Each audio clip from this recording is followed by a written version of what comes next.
Hari ini kita bakal menyelam jauh ke salah satu provinsi paling bersejarah di Indonesia. Yap, Sumatera Selatan yang sering disebut Bumi Sriwijaya. Dari zaman kerajaan maritim yang super kuat sampai jadi pusat ekonomi modern, kita akan kupas tuntas ceritanya. Nah, benar banget. Halo dulur-dulur galau itu artinya halo saudara-saudara semua. Dengar sapaan yang hangat dan khas Palembang ini, kita langsung diajak buat ngerasain gimana akrabnya masyarakat di sana. Oke, kita mulai ya. Sumatera Selatan itu kan dikenal sebagai Bumi Sriwijaya. Nah, julukan ini tuh bukan sekedar nama, tapi ini adalah kunci buat membuka semua kemegahan sejarah kuno yang membentuk wilayah ini. Coba dibayangin, selama kurang lebih 700 tahun, dari abad ke-7 sampai ke-14, daerah ini tuh pusatnya kekuasaan kerajaan Sriwijaya. Palembang itu bukan cuma pelabuhan biasa, tapi pusat peradaban, pusat perdagangan dunia, dan jadi mercusuar penyebaran agama Buddha di Nusantara. Pokoknya, mereka ini penguasa lautan yang disegani banget se-Asia Tenggara. Sekarang yuk kita lihat gimana gema sejarah yang agung itu masih terasa sampai sekarang, lewat berbagai jejak dan tonggak sejarah penting yang ngebentuk provinsi ini. Wow, angka ini benar-benar gila sih. Berdasarkan bukti dari Prasasti Kedukan Bukit tahun 683 Masehi, Palembang itu kota tertua di Indonesia. Usianya udah lebih dari 1.300 tahun.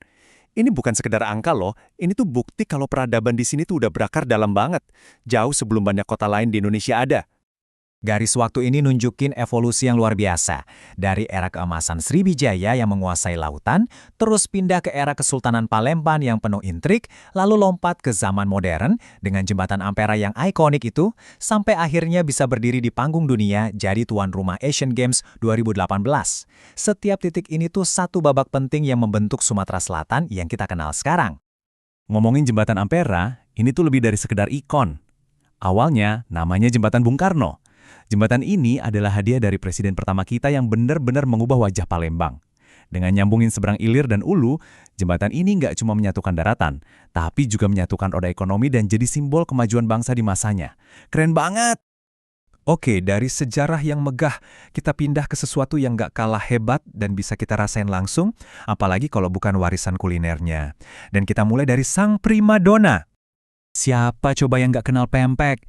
Makanan ini tuh bukan cuma makanan biasa, tapi warisan kuliner yang jejaknya konon bisa dilacak sampai era Sriwijaya. Perpaduan sempurna antara ikan giling sama sagu, terus disiram saus cuko, cairan hitam pekat yang rasanya kayak ledakan di mulut, ada asam, manis, pedas, jadi satu. Ini mahakarya rasa yang otentik banget. Nah, ini dia nih cerita di balik namanya yang mungkin banyak dari kalian belum tahu. Jadi, nama pempek itu lahir dari obrolan simpel di pinggir jalan.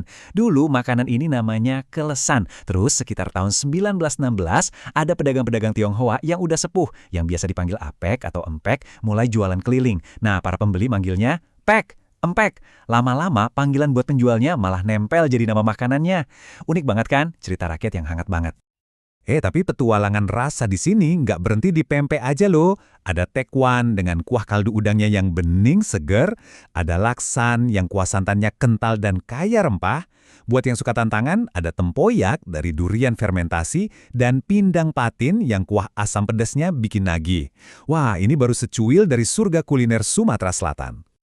Oke, sekarang kita bakal menjelajahi harta karun lainnya, mulai dari keindahan alamnya yang bikin terpukau sampai kekayaan budayanya yang nggak ada duanya.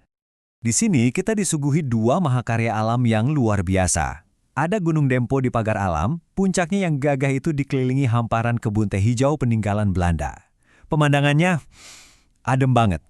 Terus ada Danau Ranau, danau terbesar kedua di Sumatera yang lahir dari letusan gunung berapi dahsyat, menciptakan pemandangan danau biru yang super spektakuler. Dan kalau yang ini adalah sebuah karya seni yang bisa kita pakai. Songket Palembang.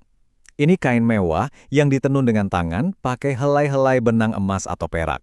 Sejarahnya balik lagi ke masa kejayaan Sriwijaya. Kain ini bukan cuma pakaian, tapi simbol status, kemakmuran, dan keagungan. Pengakuannya sebagai warisan budaya tak benda Indonesia di tahun 2013 itu benar-benar menegaskan betapa berharganya kain ini. Dengan populasi lebih dari 8 juta orang, provinsi ini tuh kayak rumah bagi mozaik budaya yang luar biasa kaya. Setidaknya ada 12 suku bangsa loh yang hidup berdampingan di sini, kayak Melayu Palembang, Komering, Ogan, dan masih banyak lagi. Nah, keberagaman inilah yang jadi kekayaan sejati Sumatera Selatan, cerminan nyata dari Bhinneka Tunggal Ika. Dari masa lalu yang gemilang, sekarang kita lompat ke masa kini buat merasakan denyut nadi modern Sumatera Selatan sebagai kekuatan ekonomi dan budaya yang diperhitungkan. Sungai Musi itu dari dulu emang udah jadi urat nadi perdagangan, dan semangat maritim dari era Sriwijaya itu ternyata nggak pernah padam loh. Cuma sekarang, semangat itu bertransformasi. Nah, kayak yang bisa kalian lihat di sini, Sumatera Selatan itu udah jadi salah satu dari 5 raksasa penghasil migas di Indonesia. Dengan cadangan batu bara, minyak, dan gas alam yang melimpah ruah, provinsi ini adalah mesin ekonomi yang vital banget buat negara kita. Dan kekuatannya nggak cuma di sumber daya alam loh.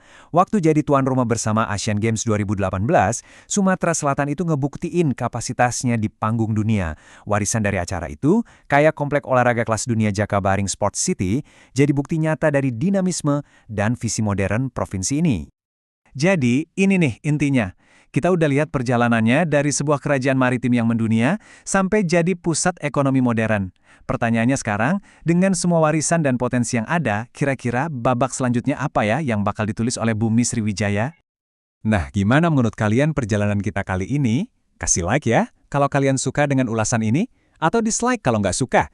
Kami pengen banget dengar pendapat kalian, jadi tinggalin komen di bawah. Dan jangan lupa subscribe kalau kalian suka konten-konten penjelasan kayak gini. Sampai jumpa di episode selanjutnya.